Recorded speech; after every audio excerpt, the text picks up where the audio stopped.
Ya, Assalamualaikum warahmatullahi wabarakatuh. Oke, hari ini kita akan melanjutkan materi kita terkait dengan tactical decision making atau pengambilan keputusan taktis. Ya, langsung saja. Ya, jadi di sini dalam model pengambilan keputusan taktis itu ada beberapa hal yang perlu kalian pahami. Yang pertama, kalian harus kenali dan definisikan dulu masalah yang ada. Ya, jadi apa yang problem yang dihadapi oleh perusahaan, kalian harus definisikan dulu dan kenali dulu.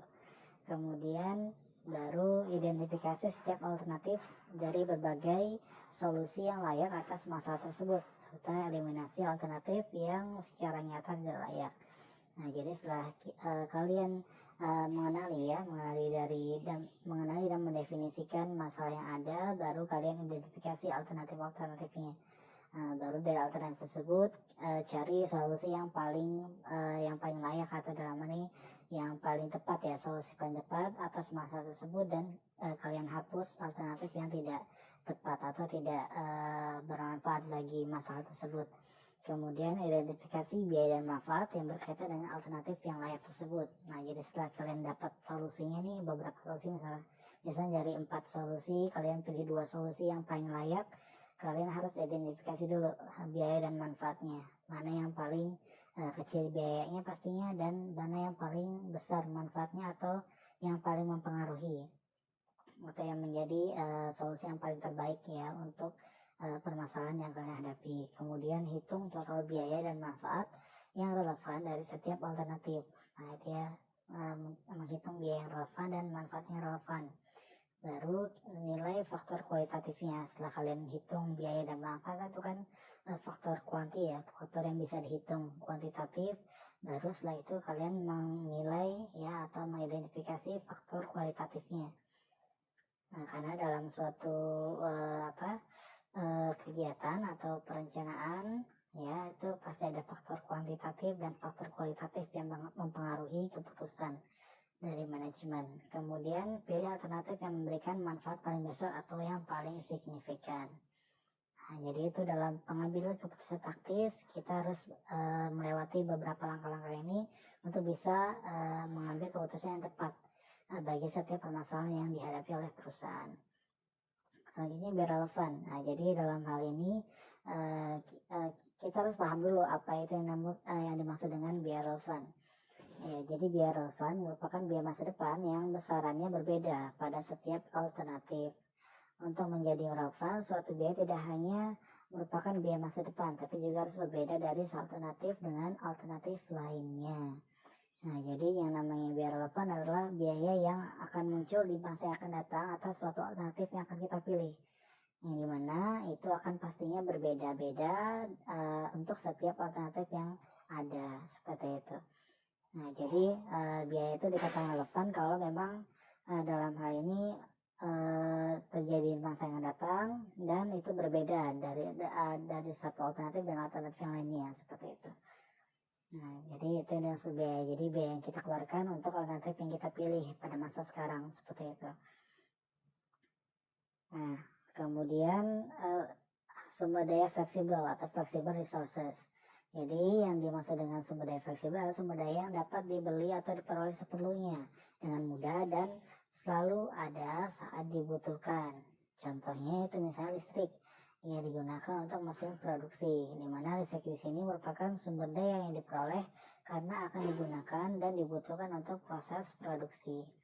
Nah, jadi dalam ini kan itu dia mudah untuk diperoleh, ya, dan itu memang dibutuhkan, sangat dibutuhkan, sehingga itu dimaksud dengan sumber daya yang fleksibel, seperti itu.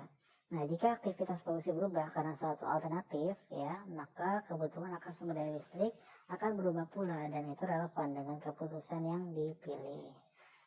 Nah, jadi salah satu bentuk biaya relevan juga merupakan contohnya biaya listrik, ya, yang dimana jika kita menambah volume produksi, pastinya kan mesin akan bekerja lebih keras, ya, sehingga dia membutuhkan listrik yang lebih besar. Ya, artinya kebutuhan akan sumber daya listrik tersebut yang semakin berubah seiring dengan berubahnya adanya perubahan produksi, ya, ataupun volume produksi, itu yang disebut dengan relevan. Ya, biaya relevan yang biaya tersebut relevan dengan keputusan yang atau alternatif yang dipilih, seperti itu. Kemudian ada juga yang disebut dengan sumber daya terikat, committed resources. Jadi sumber daya terikat adalah sumber daya yang dibeli sebelum digunakan. Nah, di sini ada dua jenis sumber daya terikat, yaitu sumber daya terikat jangka pendek. Itu adalah sumber daya yang diperoleh sebelum penggunaan melalui kontrak implisit dan biasanya diperoleh dalam jumlah kasarnya saja. Contohnya gaji karyawan yang kita bayar per jam ya, itu dimaksud dengan sumber daya terikat jangka pendek. Nah, jadi itu sumber daya tersebut diperoleh ya, atau karyawan gaji tersebut ya diperoleh sebelum penggunaannya melalui kontrak kerja. Jadi dia dalam hal ini sebelum dia selesai kerja dia sudah bisa dihitung berapa gaji karyawan yang gaji untuk karyawan, karena dia bayarnya per jam. Jadi walaupun belum selesai kerjaannya dia sudah bisa dihitung. Nah, namun dalam hal ini yang bisa dihitung adalah jumlah kasarnya saja. Jadi misalnya per jam itu 10.000 ya, berarti kasarnya 10.000 akan kita bayarkan, walaupun misalnya itu pada akhirnya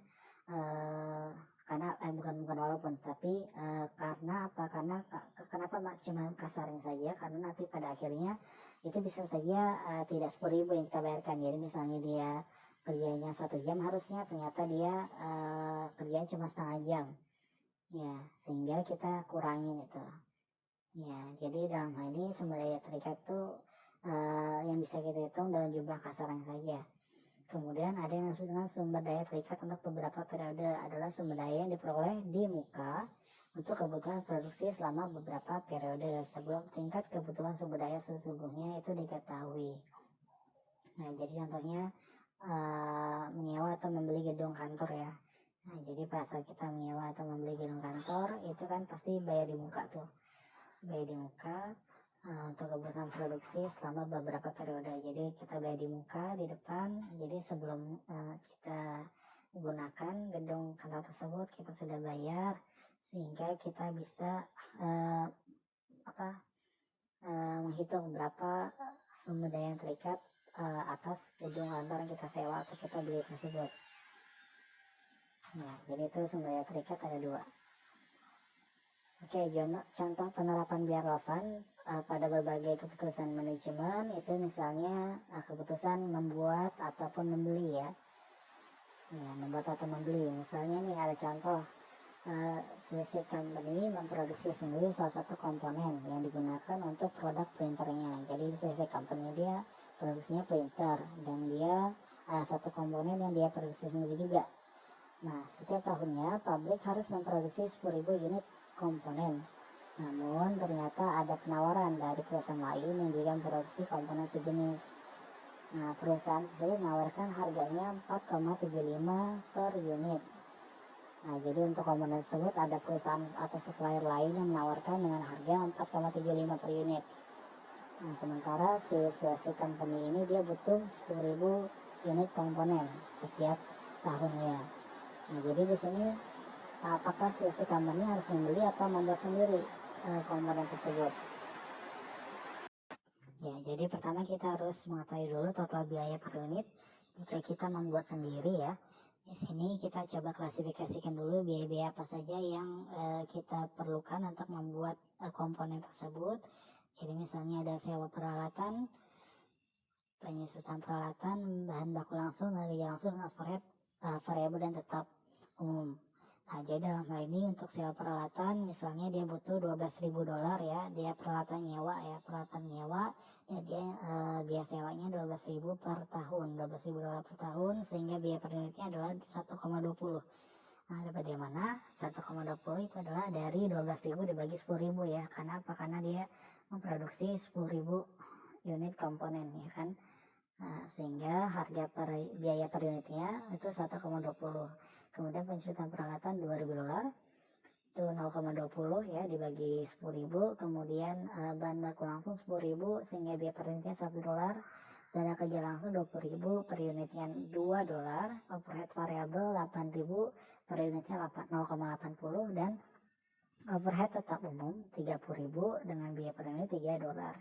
sehingga total biaya yang dia butuhkan untuk memproduksi komponen tersebut ya, perhitungan dia menurut produksi dia adalah $82.000 ya, dengan biaya per unit 8,20 ya. Ini data tambahan biar dapat langsungnya tuh $5.000. Nah, jadi di sini kelihatan ya, tapi dalam hal ini belum ini sih, ini belum fix. Kenapa belum fix? Karena kita harus melihat dulu dari seluruh jenis biaya ini ya, yang diklasifikasikan ini mana yang relevan ya, mana saja yang relevan terhadap kegiatan ataupun memproduksi komponen tersebut. Jadi tidak semuanya ini relevan untuk menghitung produksi, berapa biaya produksi untuk memproduksi komponen tersebut, seperti itu. Oke, selanjutnya, jadi di sini kita coba klasifikasikan dulu. Yang pertama, biaya penyusutan ya. Biaya penyusutan yang dimaksud di atas ini ya, itu adalah penyusutan satu mesin khusus milik pabrik yang bukan peralatan sewa. Nah, jadi ini dalam hal ini untuk biaya penyusutan itu dalam hal ini dalam hal ini bukan penyusutan dari peralatan yang dia sewa ini ya, sehingga itu tidak relevan. Kemudian perusahaan ingin membuang mesin tersebut karena tidak bisa dijual dan telah usang. Nah, oleh karena itu pas biaya di atas dalam hal ini penyusutan dapat dieliminasi karena biaya ini termasuk biaya tertanam dan perusahaan berencana untuk membuang mesin tersebut. Nah, jadi karena ini tidak ada hubungannya dengan biaya penyusutan ya. Biaya penyusutan itu dia bukan atas mesin yang dia sewa, tapi mesin yang punya pabrik yang dimana mesinnya sudah usang dan itu akan dibuang. Oleh karena itu biaya penyusutan itu bisa kita eliminasi ya. Ini bisa kita eliminasi, kita keluarkan dari komponen biaya tadi. Kemudian yang berikutnya, setengah dari biaya bahan baku yang dibeli tidak memiliki penggunaan alternatif, sehingga hanya 5.000 unit bahan baku yang dimiliki perusahaan yang dianggap relevan. Nah, ini yang 5.000 unit yang bahan bakunya itu yang dianggap relevan cuma 5.000. Nah, ini kan 10.000 ya. Nah, ternyata dari 10.000 ini cuma 5.000 bahan baku langsung yang digunakan untuk memproduksi komponen tersebut ya, sehingga yang 5.000 aja yang kita hitung. Kemudian overhead tetap umum juga bukan merupakan biaya relevan. Nah, jadi seluruh biaya yang tidak relevan harus kita buang. Nah, jadi overhead tetap umum ini ya, ini nggak relevan. Kenapa? Karena sebenarnya overhead tetap umum ini dia bukan cuma untuk yang memproduksi overhead, karena mungkin di pabrik tersebut dia memproduksi printer ya kan, printer dan juga komponennya di satu pabrik sehingga overheadnya tergabung. Artinya di sini kita tidak bisa ya menggunakan biaya overhead tetap umum ini untuk dijadikan dasar menghitung berapa besaran dari produksi komponen tersebut. Nah, jadi jika membeli ternyata ada biaya tambahan untuk pegawai lepas sebesar $8.500. Jadi kita coba compare ya antara kita membuat ataupun kita membeli, alternatif membeli seperti itu. Nah, di sini biaya compare-nya pertama sewa peralatan ya. Sewa peralatan tadi masih relevan, biar relevan jadi kita masukkan $12.000. Kemudian bahan baku langsungnya tadi karena cuma $5.000 aja yang dianggap relevan karena yang dimiliki perusahaan cuma 8.000, jadi 5.000 dimasukkan di sini. Kemudian tenaga kerja langsung ya, tenaga kerja langsungnya itu 20.000 dimasukkan relevan. Overheadnya yang variabel saja ini dimasukkan $8.000. Biaya pembelian tidak ada, tenaga kerja lepas tidak ada. Nah, sementara kalau untuk alternatif membeli ya, untuk alternatif membeli dia untuk sewa tidak ada, bahan baku langsung nggak perlu, tenaga kerja langsung nggak ada, overhead juga tidak ada. Kemudian biaya pembeliannya saja $47.500 ya kan, dapat dari mana ini ya, dapat dari tadi harganya kan, nah ini harganya itu kan tadi 4,75 ya, $4,75 dikalikan 10.000. jadi $47.500. Nah, sehingga dalam hal ini kalau kita membuat sendiri totalnya $45.000, kalau untuk membeli $56.000, sehingga ada selisih sebesar $11.000 ya, $11.000. Nah, jadi keputusannya kita adalah membuat sendiri karena lebih bisa menghemat $11.000 ya, lebih murah daripada membeli dari perusahaan lain. Ya, sehingga jadi intinya di sini kita benar-benar harus bisa mengklasifikasikan dan identifikasi ya, mana saja biaya-biaya relevan dalam pengambilan keputusan ya. Dalam pengambilan keputusan kita harus bisa mengidentifikasi mana yang biaya relevan dalam setiap alternatif seperti itu, setiap alternatif yang akan kita pilih seperti itu. Oke, sampai sini jika ada yang ditanyakan tolong komentar di bawah. Yang berikutnya, keputusan meneruskan atau menghentikan produk. Nah, ini juga merupakan tactical decision ya. Jadi di sini misalnya contohnya Northern Materials Incorporation memproduksi balok, bata, dan genteng. Jadi ada 3 jenis ya produknya, balok, bata, dan genteng. Nah, berikut adalah estimasi laporan laba rugi yang disiapkan. Kita lihat di sini penjualannya untuk balok itu $500 ya setiap per tahun, kemudian bata $800 dan genteng $150. Total penjualannya adalah $1.450. Nah, kemudian biaya variabelnya itu untuk balok $250, bata $480 dan genteng $140. Nah, totalnya $870. Sehingga margin kontribusinya untuk balok itu 250, bata 320 ya.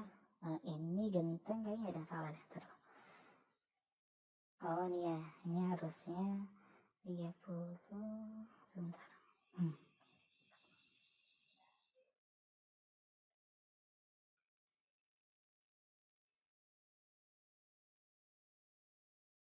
Iya, ini harusnya 10 ya, salah tulis nih. Ini harusnya $10. Ya, jadi genteng 150 kurang 140, $10 ya. Ya, jadi $10 totalnya itu $580, benar ya. 250 tambah 320 tambah 10 itu $580.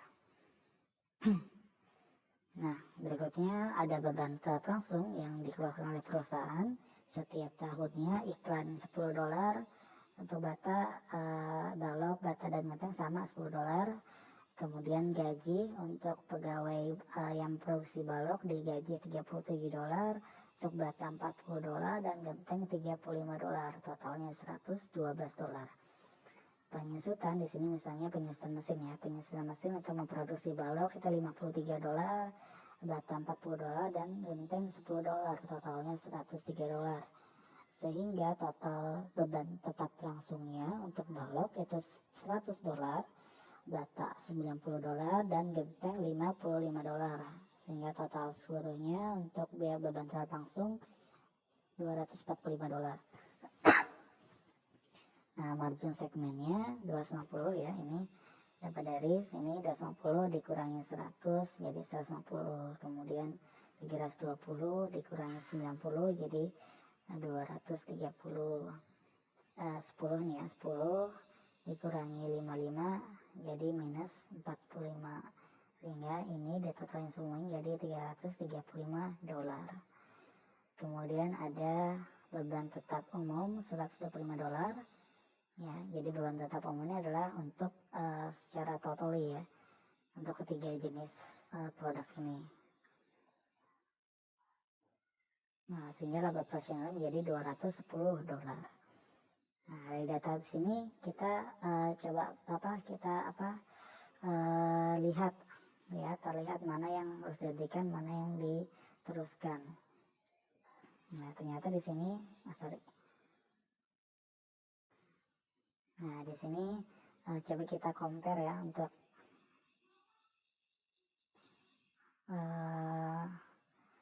ya ya di sini kita pemeriksaan awal biaya relevan untuk mengidentifikasi bahwa genteng apakah harus dihentikan. Ya, jadi di sini untuk misalnya kita teruskan tadi ya, kita teruskan itu ternyata kita butuh untuk penjualannya misalnya tetap 150, biaya variabel tadi kan 140 ya untuk genteng ya. Kita lihat lagi. Ini ya, sama 140, iklannya juga tetap $10. Kemudian biaya pengawasan, ada biaya pengawasan $35 kalau misalnya kita teruskan, sehingga di sini ada kerugian $35 jika kita meneruskan meneruskannya. Kalau menghentikan ada 0. Nah, jadi di sini kita bisa putuskan bahwa genteng itu harus kita hentikan karena ada kerugian di situ, tidak menguntungkan lagi ya. Nah, jadi di sini manajer memperkirakan jika lini produksi genteng dihentikan, maka akan mengurangi penjualan produk lainnya, yaitu 50.000 untuk balok, 64.000 untuk bata, dan 150.000 untuk genteng. Nah, berikut perhitungannya. Jadi biasanya kan memang kalau di toko bangunan ya, itu pasti dibelinya langsung sekaligus ya, balok, bata, genteng itu satu paket. Artinya di sini jika genteng dihentikan produksinya, maka itu bisa mempengaruhi penjualan dari produk-produk lain. Seperti itu. Nah, jadi di sini kita coba hitung dulu ya,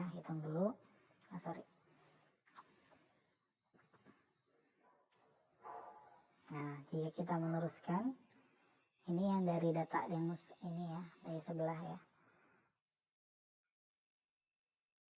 Ini 1450, 350.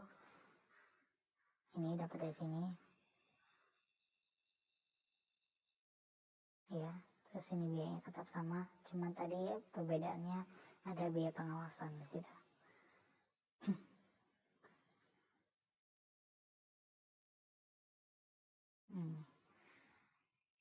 Nah, jadi setelah diidentifikasi, kalau kita teruskan produksinya tadi, walaupun tadi tetap genteng ada ruginya, tapi di sini total penjualannya 1.450, jualan variabelnya 870, dan margin kontribusinya 580.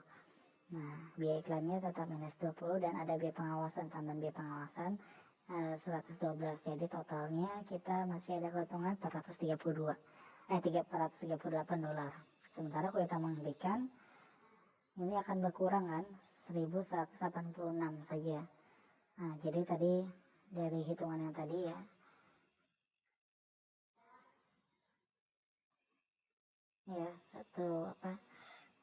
dari hitungannya tadi kita kurangin balok berkurang 50.000 ya, kemudian bata berkurang 64.000, kemudian atap berkurang 150.000, sehingga kalau kita hentikan produk atap tadi, genteng tadi, maka ini genteng sama dengan atap ya tadi. Jadi kita cuma bisa mendapatkan $1.186 dari penjualan balok dan bata. Kemudian beban variabel memang berkurang, margin kontribusinya ternyata berkurang karena penjualan berkurang juga walaupun biaya variabelnya berkurang ya. Kemudian biaya iklannya karena cuma 2, yaitu jadi minus 20 aja, biaya pengawasannya cuma 75 karena dikurangi 35 ya. Nah, sehingga total keuntungannya 422,4. Artinya di sini ada selisih $15,6 ya untuk kedua alternatif ini tadi.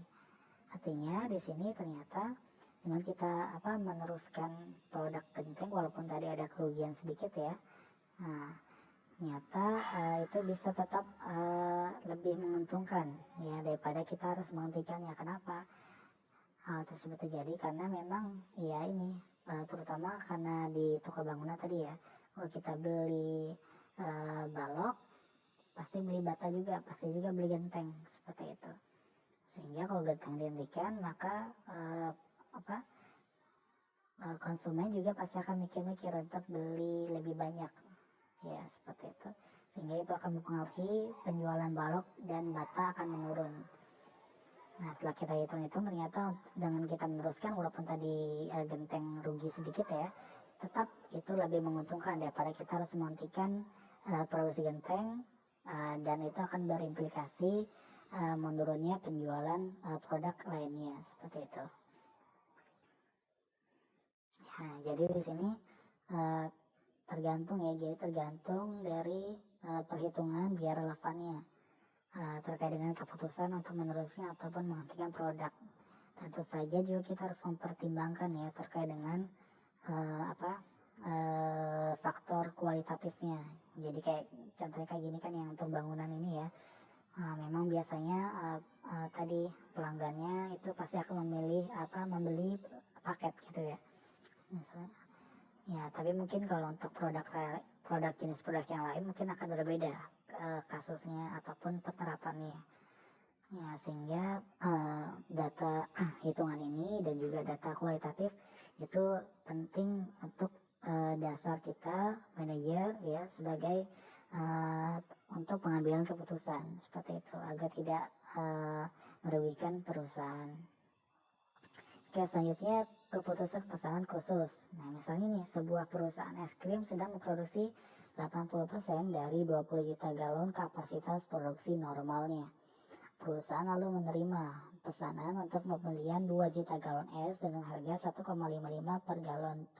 Pemesan setuju untuk menanggung biaya transportasi. Ya, jadi di sini ada pesanan khusus ya, pesanan khusus dia memesan 2 juta galon padahal dia perusahaan sudah memproduksi 80% dari setahunnya dia misalnya dia produksi 20 juta galon, sudah 80% terpenuhi. Nah, di tengah-tengah produksinya dia ada pesanan khusus yaitu 2 juta galon dengan harga per galonnya $1,5. $1,55.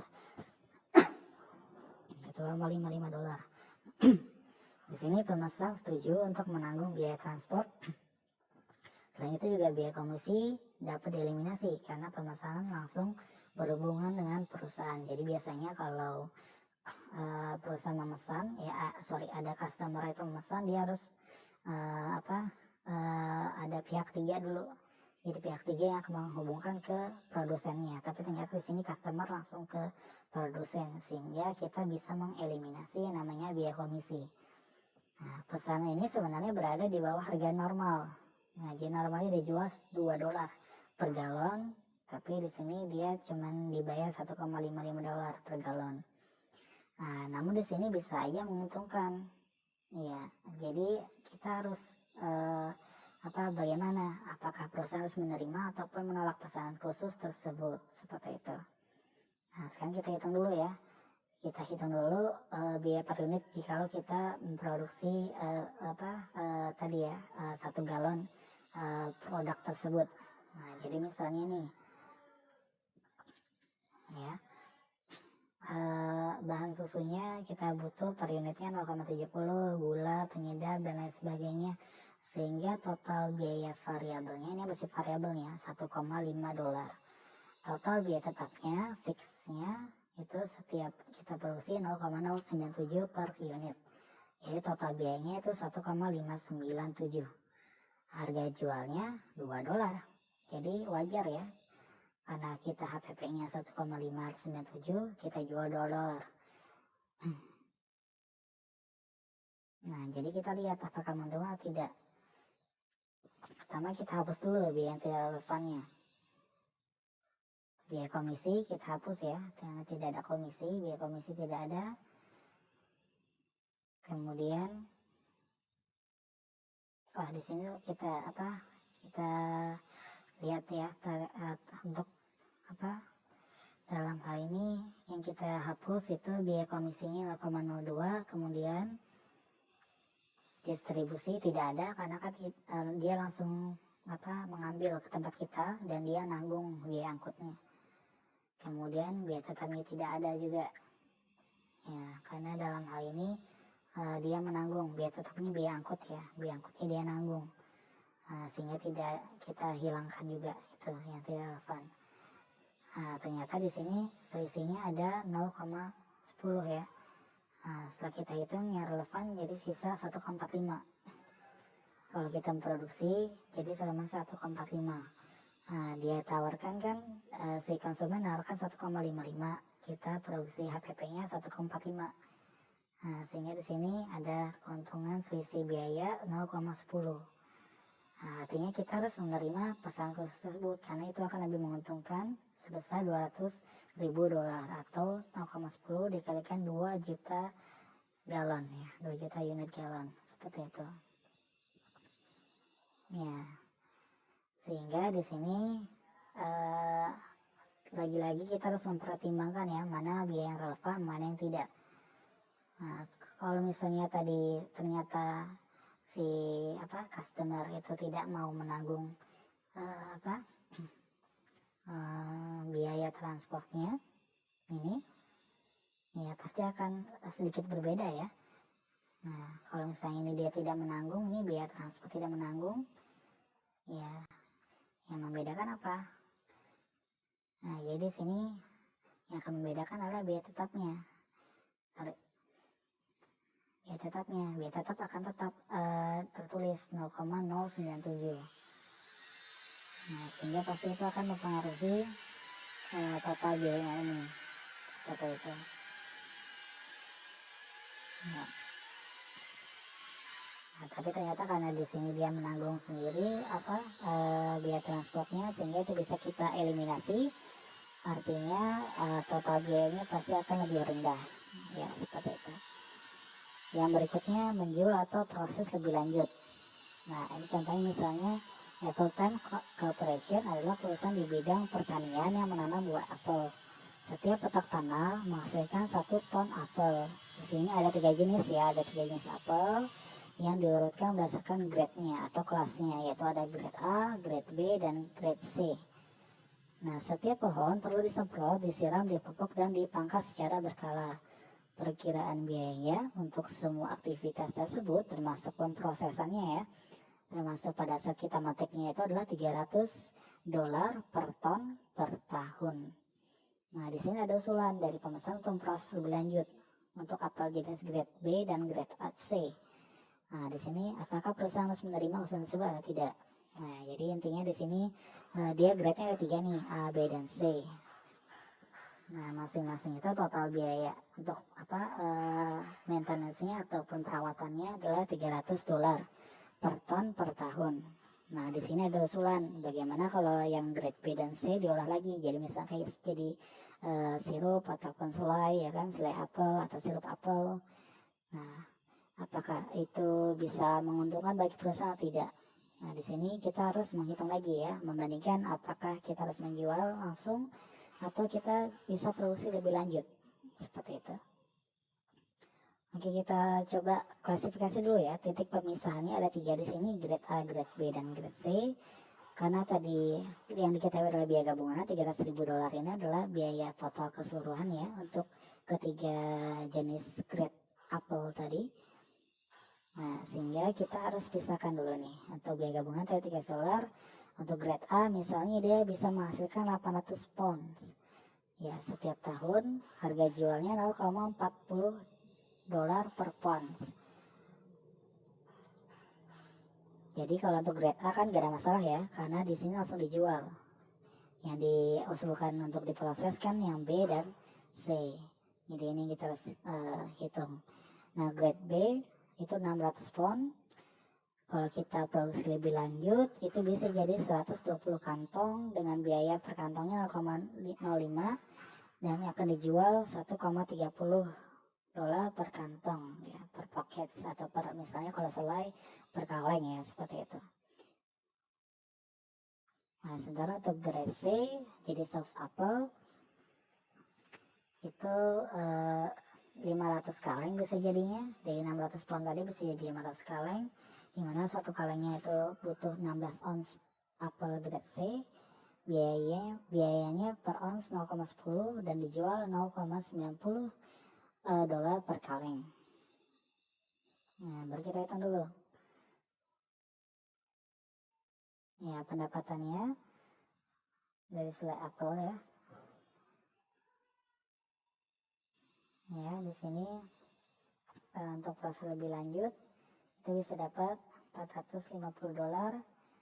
Biaya pemrosesannya cuma 120, totalnya $330.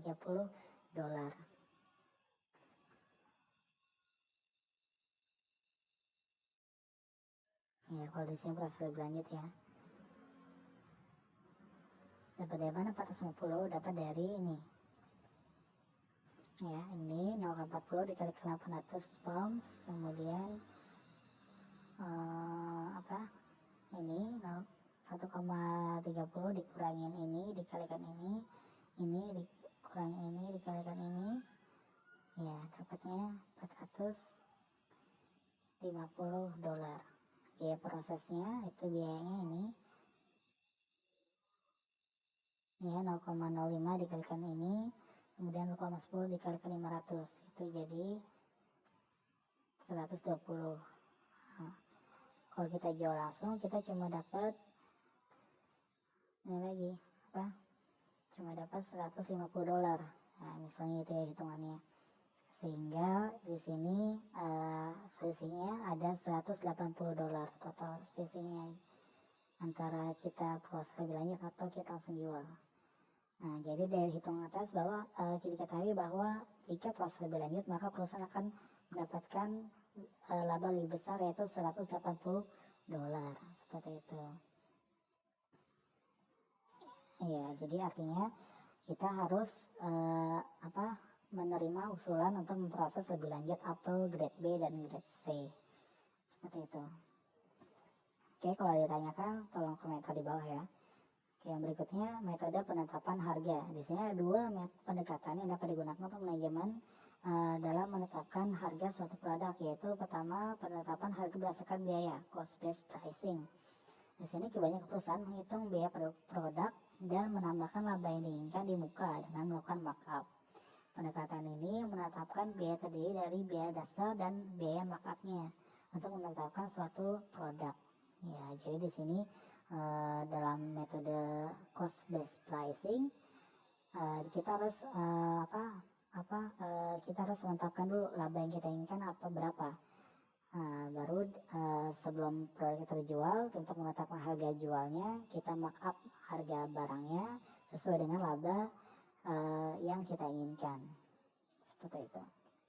Kemudian ada penetapan harga dan perhitungan biaya target costing pricing.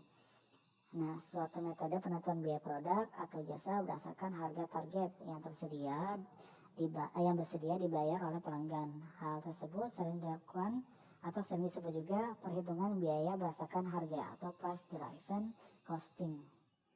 Contohnya atau cost based pricing. Misalnya ini adalah laba rugi PT ABC, pendapatannya 856.500, HPP-nya itu terdiri dari bahan baku langsung 489.750, tenaga kerja langsung 140 ya, kemudian OPE pabrik 84.000 dolar, total biayanya 713.750, laba kotornya ini dikurangin ini jadi 142.750, beban administrasinya 25.000 dolar, sehingga laba operasionalnya 117.750 dolar.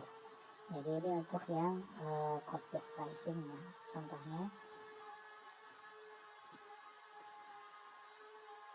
Nah, untuk menghitung persentase markup itu rumusnya biaya administrasi ditambah biaya administrasi dan pemasaran ditambah dengan laba operasionalnya dibagi dengan HPP, sehingga markupnya kita bisa markup bisa sebanyak 20 dolar. 0,20 dolar. Nah, jadi markup dari pada harga pokok penjualan adalah 20%. Nah, dapat mana 20%? Ya. Jadi harga pokok penjualan itu adalah karena tadi markup HPP-nya 0,20 ya, sehingga 0,20 dikalikan 100%, jadi kita bisa markup 20% dari harga pokok penjualan. Nah, markup tersebut sudah termasuk laba yang kita inginkan, biaya penjualan dan administrasi, dan markup tersebut bukanlah laba murni seperti itu. Nah, untuk markup bahan baku langsung itu harusnya tenaga kerja langsung ditambah overhead ditambah biaya administrasi dan pemasaran ditambah laba operasional dibagi bahan baku langsung. Nah, jadi di sini untuk yang bahan baku langsung kita bisa markup biayanya sebesar 0,749 dolar. Jadi persentase markup sebesar 74,9% dari biaya bahan baku langsung. Kita juga akan menghasilkan laba yang sama dengan asumsi tingkat operasional dan beban lainnya juga stabil ya. Nah, jadi di sini untuk menggunakan markup approach ya, pendekatan markup, dia bisa memilih mau markup, dia memarkup HPP-nya di markup atau bahan baku langsungnya di markup, seperti itu. Nah, jadi untuk bisa menghasilkan laba ya, laba operasional yang diinginkan, maka dia harus markup entah itu HPP-nya atau bahan baku langsungnya. Nah, cara menerapkan markupnya kelihatan ya, kelihatan. Nah, setelah kita mengetahui markupnya, caranya anggap saya misalnya PT ABC mendapatkan order untuk merakit 100 unit komputer menurut spesifikasi tertentu. Nah, berikut adalah estimasi biaya markupnya setelah di markup. Biayanya setelah di markup ya. Di sini bahan baku langsung ada komponen komputer dan lain-lain $100. Tenaga kerja langsungnya itu 100 orang dikalikan 6 jam dia bekerja setiap untuk memproduksi 100 unit, dia perlu 6 jam, butuh 6 jam dikalikan $15 jadi 9.000 dolar. Overheadnya ini 60% dari biaya barang langsung misalnya, jadi $5.400. Estimasi HPP-nya ini tambahkan semua jadi 114.400. HPP-nya kita markup ya tadi ya, dari awalnya berapa tadi HPP-nya? HPP-nya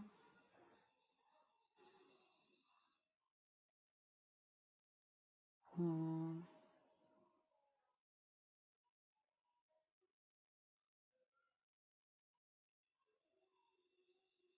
HPP-nya 713 ya, 713 750, jadi 20%-nya itu 22.880 ini ya. Kemudian sehingga harga penawarannya 137.280. Artinya di sini harga penawaran PT ABC jikalau ingin konsumen yang memesan 100 unit ya dengan spesifikasi tertentu, maka dia bisa PT ABC bisa menawarkan sebesar 137.280. Nah, harga penawaran di atas sebenarnya tidak mutlak, jadi manajemen bisa aja menaikkan ataupun menurunkannya dengan melihat tingkat persaingan harga dengan faktor perusahaan lain dan faktor lainnya. Nah, jadi dengan adanya metode markup ini kita bisa memperhitungkan secara cepat ya berapa kira-kira harga yang kita tawarkan kepada customer, seperti itu. Tentu saja ini bisa kita naikkan atau bisa kita turunkan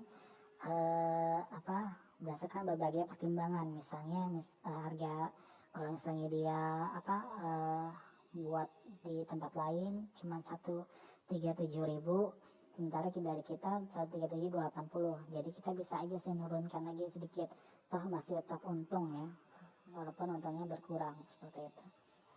Karena kita sini sudah markup ya, sudah ada markup 20%, dan dimana 20% ini sudah termasuk laba yang kita patok atau laba yang kita inginkan, seperti itu.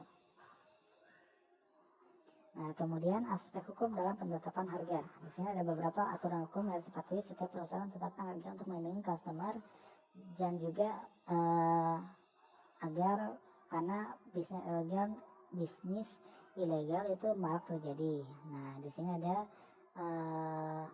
pertama, praktik bisnis ilegal itu penetapan harga predator. Di sini praktik pengaturan harga yang lebih rendah dari biaya dengan tujuan merugikan pesaing dan melenyapkan pesaing. Nah, ini yang tidak boleh ya, tidak boleh dilakukan. Artinya misalnya tadi biayanya $10, kita jual $9. Nah, walaupun kita rugi, tapi di sini karena konsumen ya karena konsumen itu lebih banyak membeli ke kita, maka pesaing kita bakal rugi dengan sendirinya karena tidak ada penjualan, seperti itu. Jadi di sini tidak boleh terjadi harga predator tersebut. Maka dari itu biasanya kalau di pasar ya, misalnya contohnya kayak di pasar itu dia ada dinas terkait yang itu harus ngecek ke pasar ya, ngecek langsung ke lapangan untuk bisa mencegah terjadinya harga predator ini. Kemudian diskriminasi harga. Nah, ini adalah pengenalan harga yang berbeda kepada beberapa pelanggan atas produk yang dasarnya sebenarnya sama, seperti itu. Nah, itu disebut diskriminasi harga. Jadi misalnya untuk ada pelanggan A dan pelanggan B, dia memberi satu produk yang sama, yaitu produk A. Tapi karena pelanggan A ini dia lebih banyak uangnya, setelah dilihat ya perusahaan lebih besar misalnya, dan perusahaan B ini dia lebih kecil, maka perusahaan A ini dikasih harga yang lebih tinggi daripada perusahaan B, seperti itu. Nah, itu tidak boleh ada diskriminasi harga, seperti itu. Oke, habis sampai di sini dulu pertemuan hari ini. Kalau ada yang ditanyakan atau ada yang mau ditambahkan, silahkan komentar di bawah ya, di bawah video. Saya akhiri sampai sekian, kurang lebihnya mohon maaf. Assalamualaikum warahmatullahi wabarakatuh.